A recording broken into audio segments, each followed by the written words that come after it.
Assalomu alaykum hurmatli ustozlar, kanalimizga xush kelibsiz. Bugungi metodimiz mavzusini top deb ataladi. Bu qanday metod? Bu metod ko'proq ochiq darsingizga mos keladi. Siz yangi mavzuni shunchaki doskaga yozmaysizda, o'tgan mavzuyingizni mana bunday qilib, rasmli qilib, chiroyli qilib chiqarasiz, rangli qilib va buni olganda o'quvchi uni orqasida yangi mavzuyingiz kelib chiqadi. Ya'ni sizni darsingizga tahlilga kirgan ustozlar sizni darsingizdan yaxshi taassurotlarla chiqib ketadi. Mana qarang, bu o'tilgan mavzu o'zim ochiq darsimda aynan shuni qo'llaganman shu metodni. Masalan, o'tgan kunlarda o'tilgan mavzuyim yangi mavzuni bolalarga o'zi topadi. Misol uchun deylik, mana orqasida savol bo'ladi. Savolga javob beradi, o'quvchi buni olib qo'yadi. Keyingi o'quvchi chiqadi va hamma demak mana bunday rasmlar olinadi, tagidan yangi mavzu kelib chiqadi.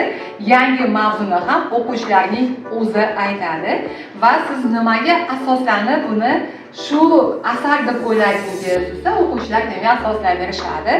Barcha demak fan o'zini faniga moslashtirib rasmlarini chiqarishi mumkin. Ya'ni qiziqarli yangi mavzuga o'tish uchun qiziqarli metod hisoblanadi. Siz shunchaki demak yangi mavzuni doskaga yozmaysiz. Keling endi shuni o'quvchilar misolida ko'ramiz. Javohir chiqing.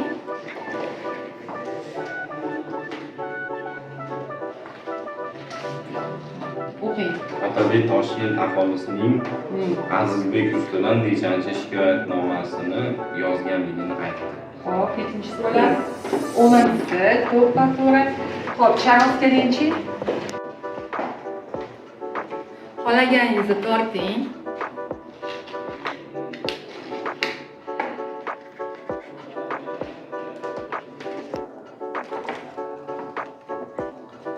Kimning uy surganda soqolini qayirib tishlaydigan odati bo'lgan? Hasan Alimi. To'xtab qo'ying. Keling, Ravshanboy.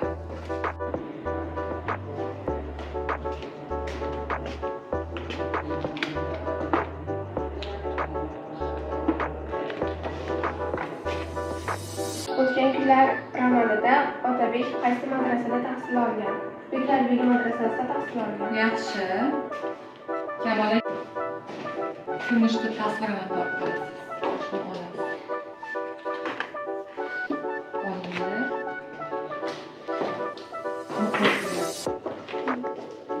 Otabekning otasi Hasan Alini qanchaga sotib olgan edi? 15 tilloga. Yaxshi, to'xtatib qo'ying. Marhamatiga. Qaysi asardan parchalar, qaysi asar tasvirlayapti bular? Kecha va kunduz. Kecha va kunduzi. Xo'p, nimaga asoslandingiz? Qayerdan bildingiz? Bularga nimalarga asoslandingiz?